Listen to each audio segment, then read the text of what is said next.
Good to see everyone on this hot Tuesday morning when we could have been at the atrium. But that's okay. We're not bitter. We're not sad. I kind of wished I would have seen everyone in person. Totally wish I was seeing everybody in person. Okay, let's get started. Welcome to everyone. I'm assuming that a few more will join us as we plod along this morning. Thank you to everybody for accepting the last minute change. We really did want to get back to doing our first in-person event for 12 months, but as luck would have it, COVID-19 is hopefully only mildly resurging its head, but think of the other consequences of how many IPOs would have had to be postponed if the room full of B2B marketers would have been plagued by COVID-19 on this fair Tuesday morning. So thank you for joining us online. Thank you to our amazing speakers who I know that you've all had to make adjustments also at the last minute. My name is Billy, for those of you who don't know me, and I'm managing partner here at Marketing Envy, Israel's leading B2B tech marketing agency. And we are joined this morning by a really fabulous and professional team of B2B marketers who I'm in awe of their work, and even more so over the past week or so as I've gotten to know in depth what they've been up to for the past 12 months, and I've no doubt that you guys will be impressed as well. We're joined by Michael Yoshua, who's the VP of Global Marketing of SCADAfence, and we're joined also by Kobi Katzal, who's the Director of Growth at Guesty. Yes, this is a tech travel company, and they have managed to raise $50 million in the most craziest year for the tech travel industry. So lots of interesting insights there. And last but certainly not least, Adi Gazitas Blecher has agreed to join us once more. She's amazing, and she's the Director of Regional Marketing of Latin America and EMEA. So thank you all for joining us this morning.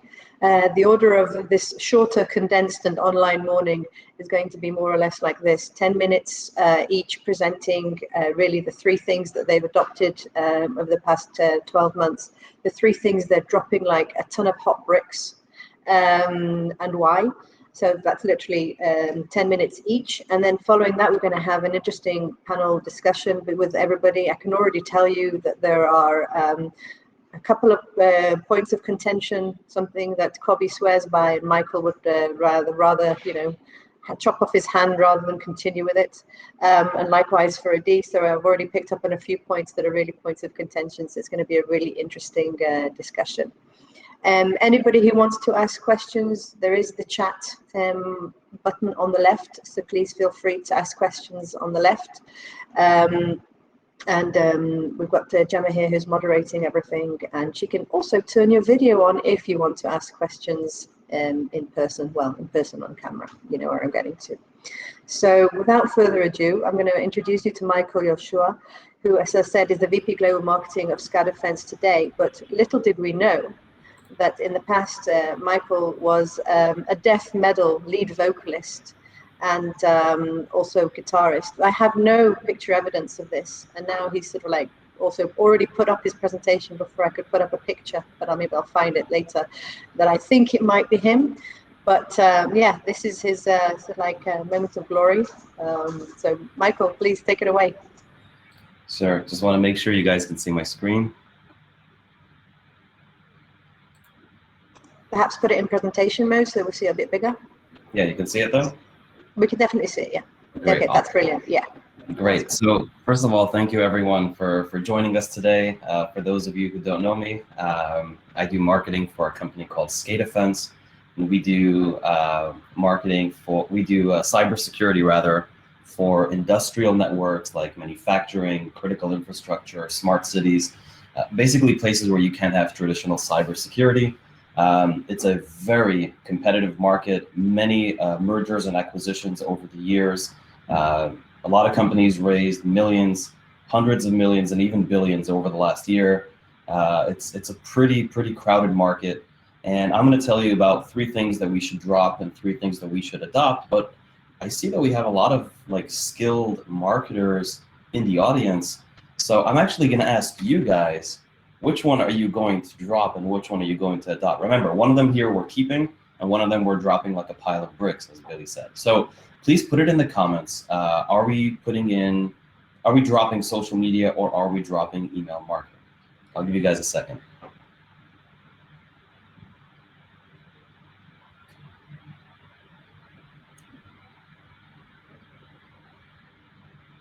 Great. So my answer is I'm dropping email marketing. I'll tell you why. I mean, some of you guys who have written they're dropping social media, I understand you. My CEOs and CROs and high-level executives are like, really, social media, right? It's like a soldier on Call of Duty goes out with a model on Instagram, right? It's just a joke. But if you actually know what you're doing and you're doing it right and you're giving your audience the content that they want to communicate with, you are actually going to get tremendous results, whether that's on LinkedIn, Twitter, Facebook, you name it. Of course, it also helps to be in the top 1 percentile on LinkedIn. It really, really helps. But if you look at the data and you look at the numbers, and LinkedIn offers this feature, when you just put into your companies in analytics, it shows you all the companies that have similar followers to you, and they rank them in this order. If you want to take a look, I mean, let's compare it to one of our competitors, one of our great friends, Clarity. They have, 11,000 followers. We're much smaller, obviously. Plenty of new followers, 76 updates versus our 20, but their engagement rate is only at 1.46, whereas ours is closer to 11. And you can see that the customers really like this stuff. We could also compare with a $1 billion company who has even more followers, fewer updates, and they're at 0.6, whereas we're closer to 11. So if you give your audience the content that they're looking for and you're able to engage with them and update them, you can actually do a lot more with the same amount of effort as email marketing. And I'll, of course, show you the numbers in a moment. Now, I'll tell you why I'm dropping email marketing. The reason I'm dropping email marketing is, I mean, we have, a monthly newsletter and we have our automation and we have all the great things working for us, but people hate emails. And people really don't like, I mean, sometimes they just hit unsubscribe. They just try to avoid it at all costs. And we tried doing something very different in order to improve our monthly numbers with our, email campaigns. So we decided to come up with this cocktail book. I think some of you have seen this already. We basically took all of our content and we turned it into this amazing cocktail book. This has turned a lot of heads and has gotten a lot of attention. But when we actually turned this into email marketing and we did it really well, you guys have any idea? I put in 2 numbers on the bottom, this one and this one, on the bottom over here. Can you guys guess which one the cocktail book, all this creativity has gotten us? Well, the answer is this one, the lower one, because people, I don't know, maybe they just couldn't care less. The numbers haven't improved, and I mean, we still do it, but it's not something that I would invest in. And as you can see by the numbers, the amount of sessions that we're getting on our website from organic social versus email marketing, except for a little anomaly over here, you can see that it's through the roof. So that's my thing on social media versus email. And I'm sorry I'm going through this so quickly. I just want to have enough time for the rest of the speakers. So my next topic, are we going with virtual events or are we going with analyst relations? I know some of you guys are on the wire here, so please put it in the comments. I'll give you guys a few seconds and then I'll go into it.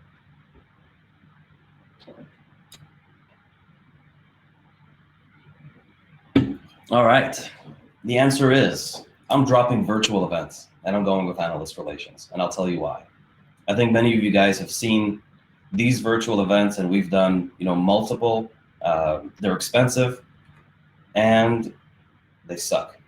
The amount of visitors and people who are coming in. I mean, we did this event physically a year prior. We had around 3,500 people. The virtual event had maybe 130 people. So huge drop off. The price was still 30 grand.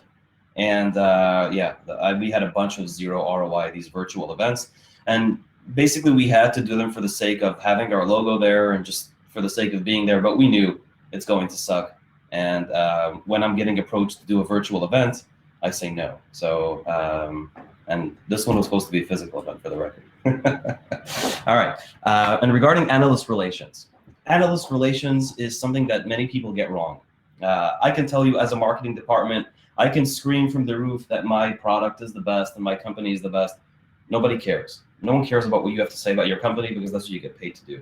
Analysts, they don't get paid to talk about your company. They look at the market, they analyze it, and then they tell you, all right, these are companies who you should be looking for. And by doing a lot of briefings and by talking a lot with these analysts, they can put you on, like, I don't know, lots of their reports, and you're mentioned all over the place. Of course, winning awards is always fun, but after you cross the threshold with Gartner, don't forget, I know that they're like the biggest, but there are other analysts as well. They make these radars. Here's a Frost & Sullivan, another one of their competitors, and they put us over here on the top right-hand side of their what's it called, the radar, and it's really nice to see that, but they're not the only one, and we can do this for multiple. I can show you many examples. Again, we're on the top right-hand side versus some competitors over here who raised, billions of dollars or hundreds of millions, and we just beat everyone out. So when a customer reaches out, to 3-4 analyst companies, and they say, yeah, we've identified your company as one of the best companies, you just qualified all of your leads, and they're coming in, your salespeople are selling, and you're doing well. And final question for today: are we taking ideas from successful competitors, or are we creating unique content? Please put them in the comments section, and I want to hear what you guys think.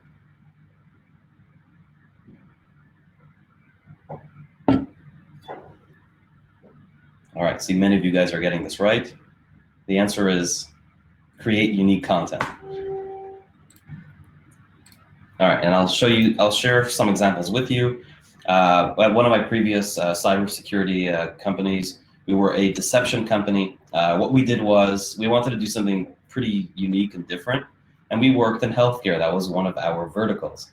So what we did was we designed an entire fake hospital network. We made it like a whole fake hospital, and then we sold it to hackers on the darknet market. We sold the credentials to the hospital, and then we lit a cigar, we poured ourselves a glass of scotch, and we watched them hack the living crap out of that hospital. And then we turned that into a white paper. We showed where the attackers were coming in, what they were doing. That was astronomical. Not only did it raise our numbers by I think 1,700%, a growth in followers in a month, but also led the company to raise $18 million in a round investment. I think it was a round C. And at SCADAfence, the current company, we do a lot of incident response cases. So I worked with my incident response team, and we turned actual stories of how we helped customers get out of targeted ransomware attacks, and we turned those into white papers. And that, of course, has been very popular. I think we've also raised a respectable $14 million a few months ago, because of research like this. But it's not only that. You can also be unique and tell a story in a unique way. I know that I'm the father of comic books, and everyone laughs. They know that I write a lot of comic books. But for my 6-year-old daughter at the time, I wanted to create a story for her. She asked me, what do you do at work? And I created a story, a superhero, female-fronted superhero, who really goes ahead and beats out the cyber attacker in many different ways. And by creating a unique story like this, we actually got noticed by Oracle. Oracle, huge company. Don't have to introduce this company. They flew me out to San Francisco. They posted this on their social. I had no idea that they were doing this, but they ended up flying me in. They put me on their podcast. They even brought me into Larry Ellison. He's the founder and CTO of Oracle. They put me here. This is me having a nice conversation with him at his house.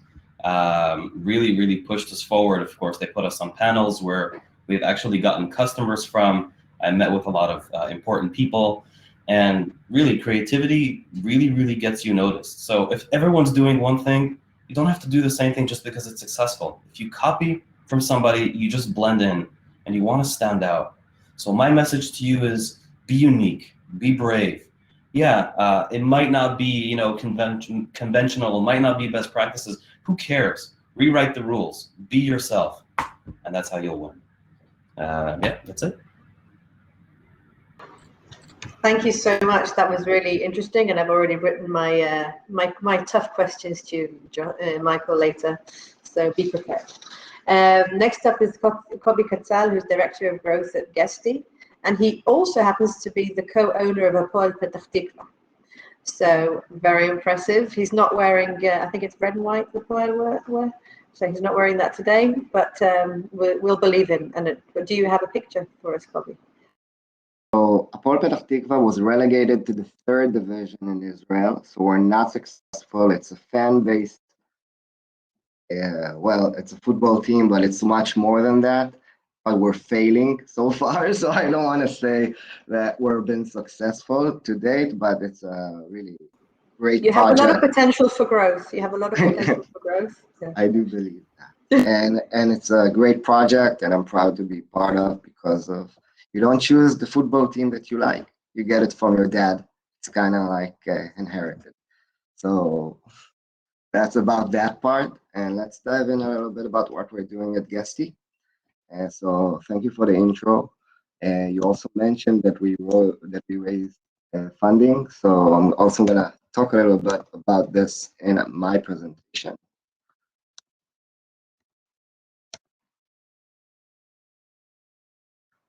So 3 things to adopt and 3 things that you want to continue and drop.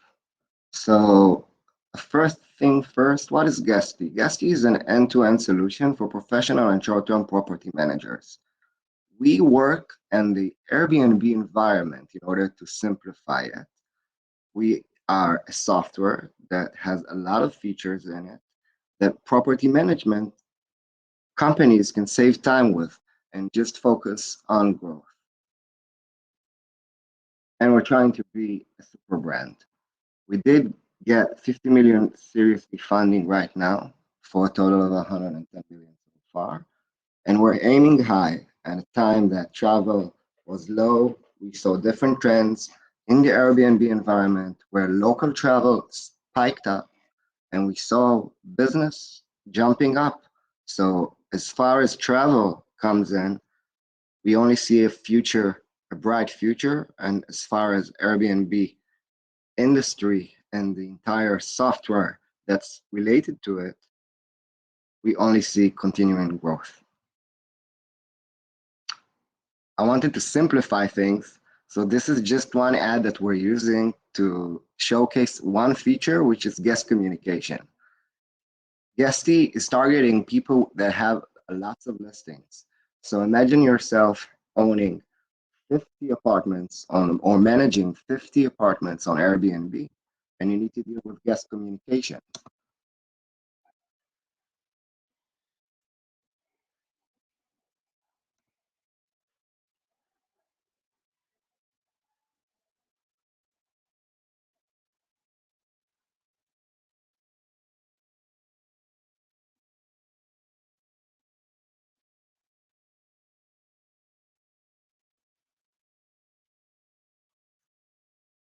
So that's one feature we have, but many others are essential for any person who's managing many apartments on the short-term rental landscape. Skip ahead. I wanted to talk today a little bit about HubSpot. I wanted to show a little bit how we use it and how we use it to achieve growth. I also wanted to keep a mindset that everyone works in a different environment. Some find their target audience on LinkedIn, where most P2P companies do. We also find our target audience on Facebook because the nature of the business is different. So every company have a different target and a different audience, and sometimes things will work for one audience, which will not work for a different company with different targets of audience. I'm here sharing what's working for us and what we're gonna drop, and I want to keep it short because we only have 10 minutes, and I want to share as many results that I can, which officially are real results in terms of this forum. So 3 things to keep on doing in 2021. The first thing I recommend doing is one-to-one marketing. This means truly identifying your accounts and contacts, have planned automated campaigns for them, and flag your activity to the account owners. What this makes is a great connection between sales and marketing. And what happens is that actually salespeople are interested in understanding what marketing activities did work, what touched base with their audience. And having such one-on-one relations really gets the sales and marketing efforts aligned. Making sure you reach your exact target audience. We don't have random people on our list. We have exact people that we manually verified. And this serves as a stepping stone for our ABM plan. So at the end of the day, someone who interacts with ads will be pushed forward and maybe invited to a VIP event, or maybe we see he has more interest. So this is a stepping stone also on our ABM program. So we identify the people. We use HubSpot with dynamic lists. So if people are engaged or aren't there, we take them out. We really take care of those lists because there are limited spaces when you do one-to-one advertising. Now, when we do one-to-one advertising, we actually name the people. We know their budgets, we know their role, we know how much money we want to get out of them in terms of ROI and expectations. So it's very, very much identified with the right persona. But we use Inflow too in order to advertise for them. The concept here is that we have seats. We have one-to-one persons that we can target, but it doesn't mean that all of our database will get identified by Inflow too. They have a ratio of qualification that they meet between 50 to 70% of your prospects or the personas that you identify. And then that's the list that you can target. So you have your own seats. And the most important thing in my perspective is your targets, where our KPI here is impressions. We know the people on those lists. We know their prospects who've had demos or they have more than 50 listings. We know the people themselves. So we just want eyeballs. We want them to see Guesty ads everywhere they go. On top of our marketing activities, on top of everything, we want to make sure that everywhere they go, they see Guesty. But it's what they see which is important also. Now we have a great content team on our Guesty marketing team, and we create testimonials. These testimonials are expensive to create and yet effective in a way that you're not pushing ads. I'm not gonna push guides campaigns or download PDF campaigns to those leads. I would rather show them testimonials. I would rather show them quality customers talking about how we contributed to our growth. So it's kind of long. Not sure I'm going to show everything.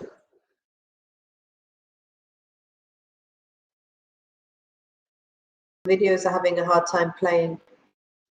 So I would. The sound, unfortunately. Okay, so I apologize then. So I'll skip. The idea here is that we're selling super quality testimonials, and that's the idea. Okay.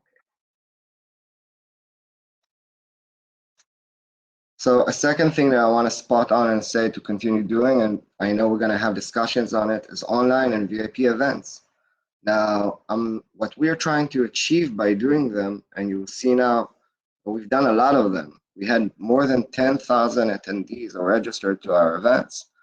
We created a brand out of it. We call it Be Our Guesty.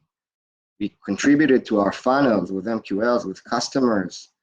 This is something that we're proud of because it made us the industry leaders. It made us the company that everyone is expecting to hear from and understand what the state of the industry is.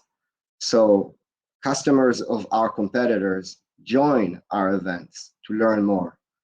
They truly appreciate the insights, and we truly want to take the responsibility of being the thought leader, of leading this industry. And it's a mindset. And we have a great team of people doing events with a lot of resources. Then we also market them with paid acquisition. So videos don't work, but I wanted to show you how we market them. So I'm gonna play but it's just the ads and the text.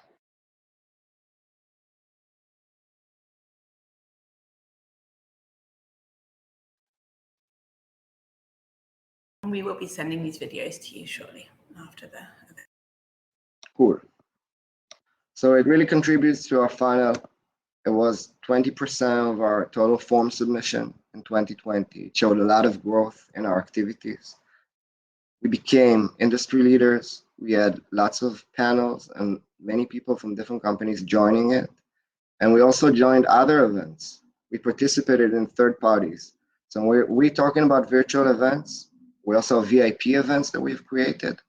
So when talking this spectrum, it's not just digital events joined by other companies. It's being the thought leader and understanding your role in the industry. Last thing I would recommend on doing is contact-based acquisition. This means managing your acquisition via HubSpot to simplify things. At the end of the day, you can see budget spend and you can understand what the cost was for lead, for NQL, for SQL. But it's not only that.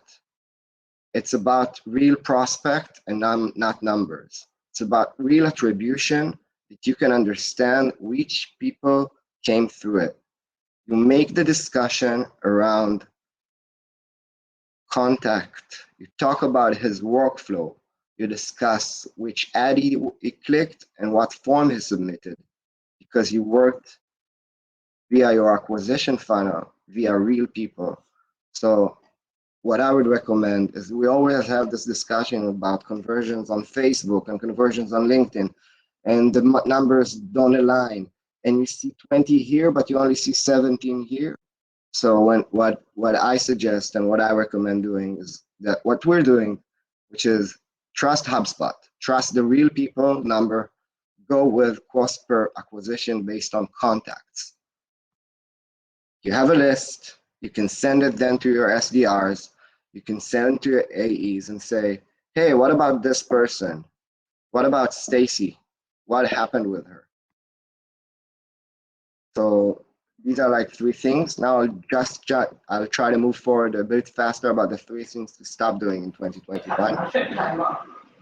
Kobe, we've got a question from the crowd. I know we're running short on time, but we do have a question regarding, are you only promoting videos on Info 2 or other types?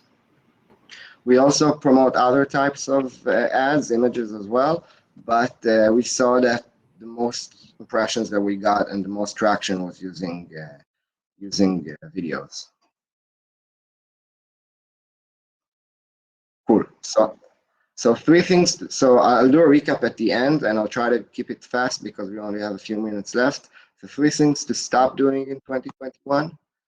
Stop gating web content. Now I'm not talking about guides and PDFs. I'm talking about gated web content, where you go online, and when you get to it, you need to unlock your guide or you need to unlock your product webinar, i.e., you read a bit of it and you need to enter your details. Now, we tried it. We think we have premium resource. We have a premium resources section on our homepage.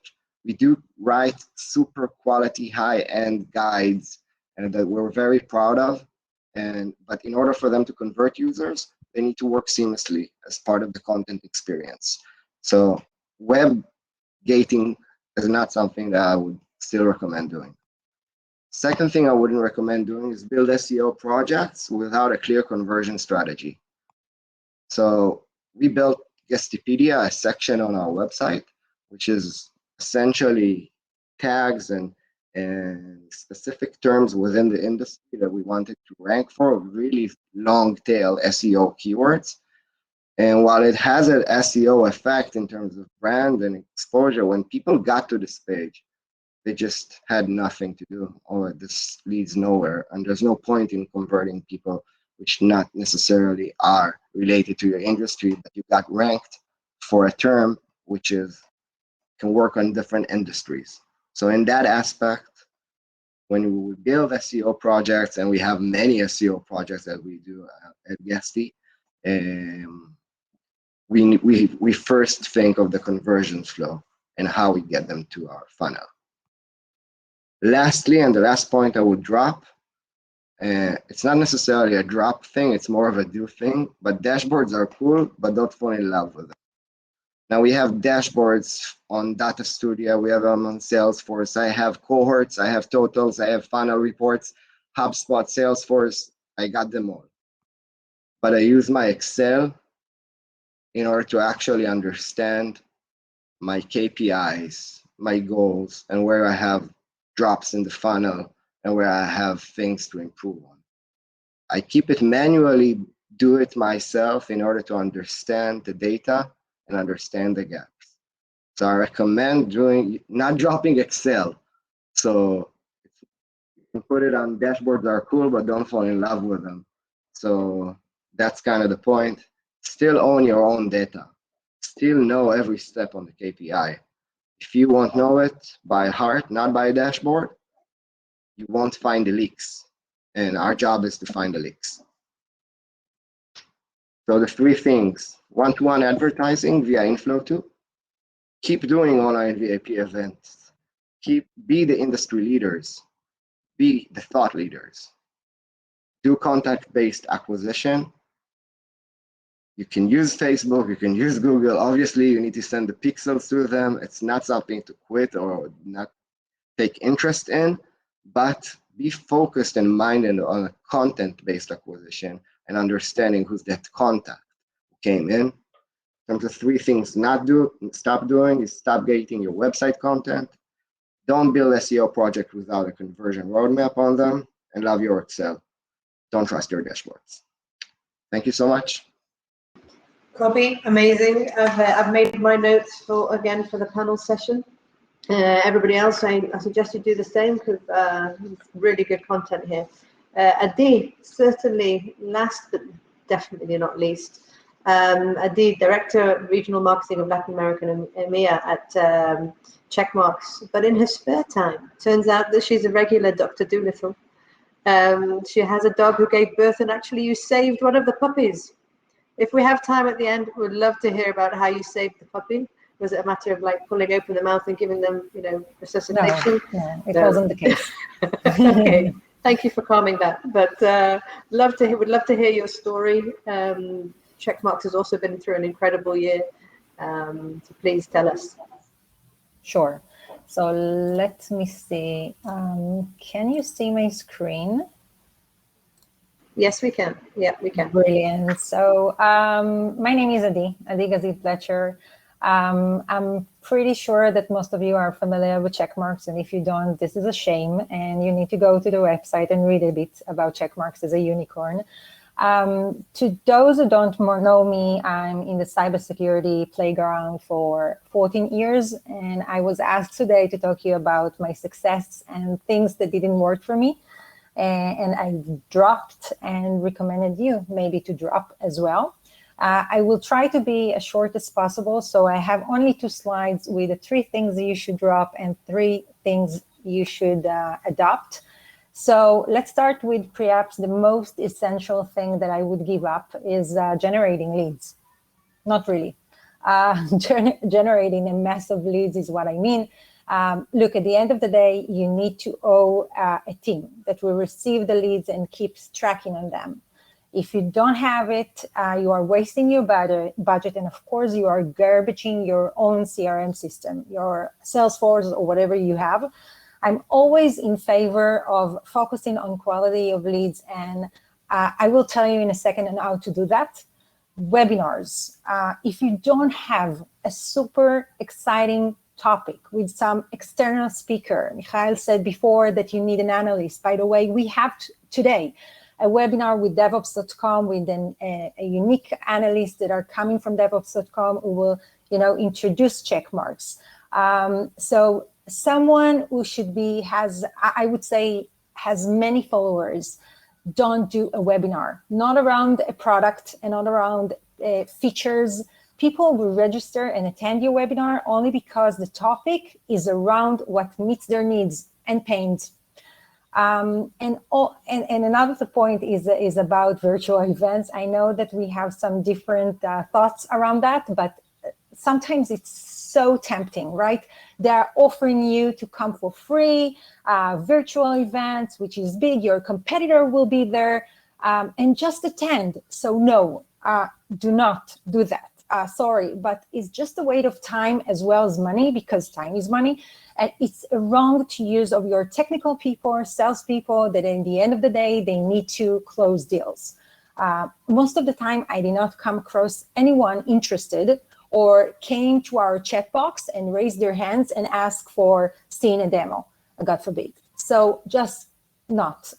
InfoSec, for example, I don't know how many of you are planning or actually plan to attend InfoSec, physical event that's supposed to be on July. It's the second time, by the way, that they are postponing the event and decide not to do a virtual event. They are planning to do a virtual event, but they are not asking you and not forcing you to participate. They will send you over the list of attendees and people register without asking you to be active. And by the way, I'm blessing these kinds of vendors. So what should we do? Okay. So first, get to know your area. Since I'm in charge of EMEA and Latin America, I'm participating in every calls, forecasting calls with my chief revenue officer and with the sales directors team to understand the difficulties, the needs, what's happening in each of every sub-region in terms of the forecast versus pipeline. In which quarter, for example, it's more work is required. And how do you even build a pipeline in your last quarter? And this is an idea. And by the way, one of the question that I had for the French market, for example, we have seen that there is an issue there in Q4, and I decided to push for a free trial, a campaign around one of our products. And all of a sudden, it's apparently we've seen some great results around that because people love free trials, so they are submitted to that. And also, you can offer them a really nice discount if they will close in this year. There is no doubt that once the exhibitions were canceled and postponed, those who were really disappointed were the SDR and ISR. I don't know if you felt the same way as I, but they were used to get leads from conferences. And the leads that were coming to InfoSec, for example, we actually qualified the people who came across our booth, and only the people from 6,000 people who visited our booth, only 300 people were actually, we have actually scanned. So these are actually, I would say, not even MQL, it's SQL. People are come to our booth, seen our demo, ask for a meeting, raise their hands, share the difficulties and pain points. So they were relatively hot, okay? And all of a sudden, Corona, COVID-19, and all of the leads that I brought to them were considered cold or warm, but not familiar to what they were used to, the creme de la creme of leads, right? So I had to think of creative solutions. And I don't know how many of you are suffering from the same sales cycle as I am, and Checkmarx is between 8 months and 2 years even. So to speed it a little bit in the process, I made sure to produce a campaign of quality meetings, okay, in challenging area, for example, Italy, Spain, France. This is not only accelerated our sales cycle, it also helped us when we didn't have so many SDR in place and we had a lack of resources in the region. And the third point, remember the issue of leads, quantity versus quality. So great. So I'll sharpen it a little bit more. I decided that I'm only going for target accounts. I know that you have heard about this, account-based marketing strategy, and this might be considered as a cliche, but it's not. The second half of 2020 with the COVID year, I required the vendors that I've been working with to do a nurturing process for me, because I don't have any nurturing plan as I wish to have in HubSpot. So I actually require them to do 2 touches before they are handing off the leads to me. So it's more expensive, but at least 2 campaigns that I decided to, that I've done, by the way, I actually decided to renew, which means that the leads are actually qualified. I think this is it. I was really short. So in case you have any questions, I believe this is time to ask. Yes, totally. Thank you very much. You were very short, concise, to the point, and again, filled with amazing insights. And I actually want to get to start off with, I'll ask the first question, seeing as I'm one of the presenters. Live events, let's talk about this, because there are different types of live events, online events. And I'm wondering whether they're all in the same bucket. So there's obviously the InfoSecs, and there's the RSAs, and there's the trade shows that I think, I don't know, Kobi, do you feel that those are valuable as well, or only the online events that you're organizing? Let's clarify what's working and what we should be ditching here. From my perspective, there's a clear line between those two, because what we created is our own brand of events. We called it Be Our Guesty, and we have a series of them, and we treat it as our own, and there's a team working on it, and it's a hard thing to find speakers and get people involved and the right discussions. So we have super talented team members doing that, part of their role, and getting those results in. So I would say there's a clear cut, and there's also a clear cut in terms of resources, something which is like software or just a paying fee or promotion versus building your own marketing unit of events. So do you participate in industry events, or, I mean, like, are there industry events right now for your select sector? We still participate with them, and we also plan to participate with on the ground events. It's all a matter of how many people can you reach. So on an online event, back in the days, you could get to 50 people to your booth, 100 people to your booth. That's a number that you can get at a convention. But nowadays, with a digital online brand event, you can get to 1,000 people. 1,000 people can sign up for a single event if you would bring the right speaker, if you bring the right people and the right content for it. So Adi, it sounds like you invest no less in online events. Why do you think that there's such a disparity in what's sort of like Kobi's experience with the leads that he's generating from that and yours? Yeah, I feel it's the difference between the companies, you know, what we are selling at the beginning. So for me, in the cybersecurity, and Michael is also agree with me because it's a cyber, we have seen some bad results in terms of that. I can tell you that in H1 and 2020, when we just started the COVID, I was so nervous, and this is why I've decided to sponsor so many virtual events that at the end of the day, I haven't seen any good results. By the way, with a differentiation, when you own your own event, like a combination between existing customer and a prospect, this is a win-win situation. Like, you will generate so many good leads. You will see the success afterwards. I can tell you for last 2 years ago, when I just joined Checkmarx, I've decided to do a customer event. 100 people have arrived to this event, and we generated $1 million in ACV. So it's a totally different story when you have your own events, when you host. Michael, do you agree with that? Is it own events okay? So trade events not so much for you? So yeah, I of course I agree with Adi, who I just found out is my neighbor from Ganei Tikva. So I didn't know that. I just found out, but it's pretty identical. Like she mentioned, of course, it's a very different industry, but we did figure out how to innovate even in those virtual events. Despite the fact that I still hate them and I won't participate in them, what I do is I get speaking sessions. I remember we did a CIO event where it was through a very big analyst company. And what we did was as follows. We brought 3 people to speak. We got 2 existing customers, and we got a moderator who was our investor. And our investor moderated between those 2 CIOs for the rest of the CIOs. And that's what brought us business. But holy crap, that was really difficult to do.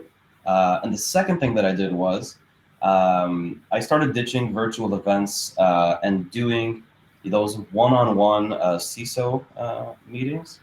So I did an event where, we paid for about 7 CISO meetings, not thousands of people, very, very few. And from those, we had 5 SQLs and 1 already opportunity. So what do you mean one-on-one CISO meetings? I mean, like you get 1 CISO, and then how many people would you invite to speak to that session? No. So it's just a one-on-one meeting. You pay for 30 minutes to meet with a qualified person. It costs the same amount as a virtual event, but it's really a Zoom meeting for 30 minutes. Okay. And if you give them value in those 30 minutes, then hey, you got yourself a sales meeting. So those are the types of virtual events that I'm pivoting to. But all the other events that they do, they keep the prices expensive because they have salaries to pay. But these events absolutely suck, and we just go there for the sake of having our logo there. But that's pretty much it. I get it. Now, the other thing that I wanted to clarify was the Influ 2 that Kobe praises, and Michael, you really don't. What's going on there? What are you doing that's different? That's causing. So I mean, you saw how Kobe is going about it. Were you doing more or less the same thing and getting like shit results? I mean, what was the story there? Not at all. So Kobe actually was the person who was innovative here, and I was not. So guilty as charged. I used the product as the way that it should be used, and Kobe figured out a way to get it to work better. Ultimately, it's a very cool tool on paper, but in results, in reality, customers or prospects felt sort of attacked and felt like their privacy was being attacked, and like people told us to like F off. So and whatever, also the service and stuff, it just nothing was working there, and we invested a lot of time in it. We understood it's not for us, and we now do ABM on LinkedIn, and we find it very successful. So we're good. Okay, and how about you, Adi? How are you doing the ABM? Are you using Influ 2? What are you using? So no, I'm actually, it's an old school kind of ABM, I would say. I'm just working really closely with my directors of sales. We are mapping all over the accounts that we would like to target. By the way, we are refreshing it from time to time because we don't want to get them a little bit exhausted, and we've seen that. Don't forget that from each account, we will see like 5 or 6 people that are coming, considered to be leads, and they are trying to get in touch with us until they are being converted. And of course, I'm working with the third-party vendors that can help me to work with, to get in touch with these relevant accounts. So this is my way. And by the way, it's around content. So I'm actually offering a good content that can, they can submit, and then I'm receiving the leads just afterwards. What we're seeing with our clients is more of a Kobe's experience, but it very much depends on how quickly the SDRs are following up and with what.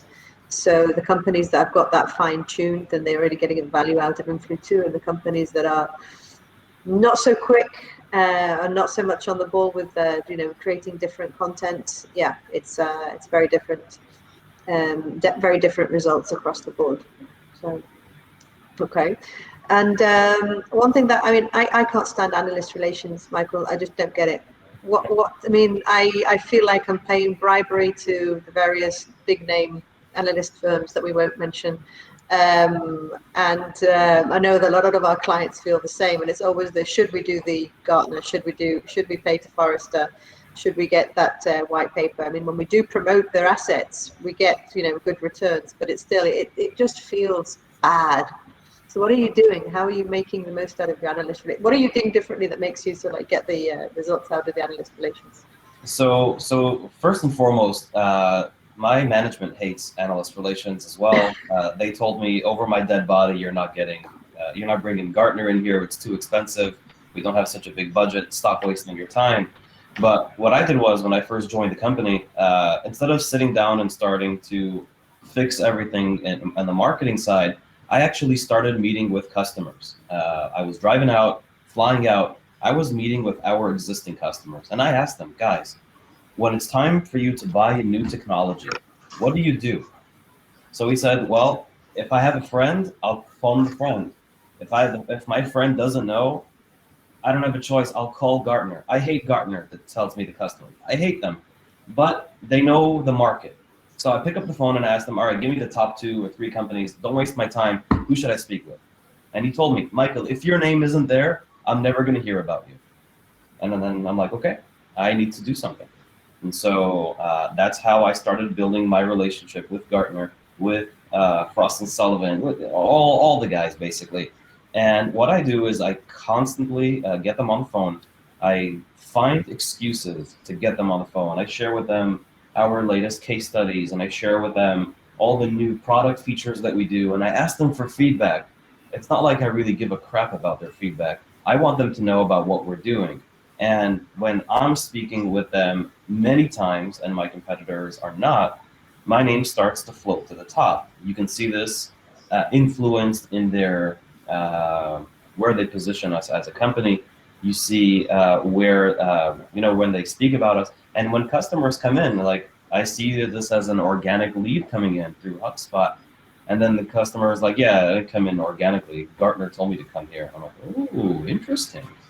And when management sees those results, that's how we justify all the work that we do with the analysts. So you didn't find, my last question for me, because then I'll hand over to other people who might have a question. But so you don't find, like when I worked with analysts, it was always like, oh, by the time this analyst has, a good time and, the 30-minute slot to do me a favor to actually give me the time of day. So like, I didn't feel it was like they were just waiting to speak to me and give me their good time. It was like a really hard slog to even though you paid the money, it was like a hard time to get in front of them. So yes and no. Now, most companies and people who get in front of those analysts, they're extremely boring. They just drone on about this boring product or feature that no one gives a crap about. And analysts hate it and they dread it. When I get on with the analysts, we have an animated conversation. We have a good time. They actually look forward to these conversations. And that's actually what helps me circumvent all that. Okay, fair enough. I have a few questions here. The first one is from Joan to Michael. When you want to try something new and creative, how do you get agreement from the stakeholders who hesitate to invest time and money in something unproven? And I know I feel that too sometimes. Oh, wow. Yeah, this happens all the time. And usually the first reaction is like, what the heck are you thinking? Some of those ideas actually don't go through. I had a lot of them who sometimes I had to go to HR, some really terrible ideas. But with the good ones, what I do is I really explain, what I want to do. I show like a plan of how I want to get it done. And, I tell them, listen, it's unique. It's something new. Worst comes to worst, it's an experiment. So you're not blaming this on yourself. You're blaming it on the experiment. And if it fails, it was a failed experiment and you continue. It's not really a testament that your work sucks. So and don't be afraid. Just try to think long term, how it's going to work, what it's going to be, and run it by some of your friends as well. Ask them for feedback. Don't be shy. That's awesome. Another question we have is from Idan. How about B2B software service review sites, Capterra, IT Central Station, G2? Do you have strategies for them? Sometimes they require money and time, and I don't know if I can afford all of these or give them all the time of day, but they are important because people do search on Google. But for the most part, our customers, they're so busy, they're not going to just start Googling things and looking for reviews on small third-party sites. They're going to hear from their analysts or from their friends. They'll go on your website, they'll see a few things. Maybe they'll see your social and see what you're up to, and that's about it. And we map out these customer journeys. We ask them where they want to be. So those things are very nice. Don't get me wrong. And we have the Gartner Pure Insights and all that other BS, and it's nice, but it's not it's not the focal point for the customers. Kobe, Adi, do you have any different insights regarding these sites? So I'm working with IT Central Station. Actually, last week I've been part of their panel, so I'm a fan of IT Central Station. I've been working with them on syndication program, and I've seen some great results.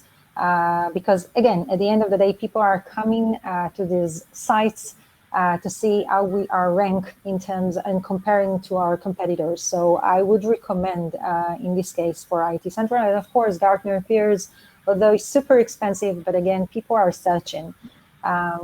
So this is in regards to that. We also work with Software Advice. Software Advice is a service where you pay only for the contact after you get his details.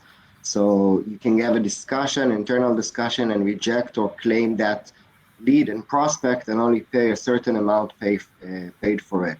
So if we find quality leads coming in that we manually approved, we will pay for them if they come through those sources. But we also do Coptera, and we also have paid campaigns there, but it's less effective than Google PPC in terms of straight up keywords, sending traffic and conversions. So it's somewhat of a strategy that we do support. Users do come in and big prospects do drip in through those pipelines, but it's not the most or where we found our focusing. Awesome, thank you. So we have another question from Hadass, and she says, is outbound dead? Pointers, tips? If so, what works for you? I know we had Gong on a while back and he was a big fan of outbound, but let's have Adi start. Is outbound dead? Yeah, so it's not that, of course not. But since I'm responsible for the inbounds and demand generation, so it's easy for me to say and what, to understand the results and KPIs and so on. But no, outbound, we have people that are actually the SDR team are actually trying to get in touch with relevant accounts, and they're scheduling meetings. We have some applications that help them to do that, such as SalesLoft. Of course, there are companies who has SalesView and so on. So no, of course not. This is a collaboration between the SDR team and the ISR team who are getting the inbound leads. Thank you. Let's go with Michael next. Oh, is outbound dead? No, it's definitely not dead. It's just you need to really know what you're doing. I think they say in Israel there are more unicorns in Israel than SDRs, right? So like finding someone who's decent, who knows what they're doing, who's comfortable on the phone. If you're able to do that, then yeah, definitely. It does require work. It does require effort, but it does work. And you got to really know what works for your audience. And yeah, it's definitely not dead, but it's difficult. Okay. I fairly agree, but I'm not. I don't feel I can contribute much at this point to this discussion. I've got one final question before we sign off, and it's off topic, but hey, there's a shortage of B2B marketers. A, what are you doing about it? And B, do you see it changing in the next 12 to 18 months? Because all of our clients are recruiting. Everybody's talking about, can you introduce me to anybody? I know that the headhunters are in above their heads. What is it that you guys are doing? And do you think it's going to change? Kobe. I think you can take any B2C acquisition or growth hacker or marketer, great marketer, and turn him into a B2B player. It just needs time, effort, and a learning curve. But that's the things that will happen it's about the person. It's about the quality he has and what he can bring to the team. And I wouldn't find it as a showstopper in terms of recruiting or finding a person to bring in. If he has the skill set, if he understands what he's doing, if he understands the goal, if he's good at what he's doing, he will also be good at B2B at some point. You just need to guide him there. So if you don't find the right people under the B2B umbrella, my recommendation is don't treat it like it's a law.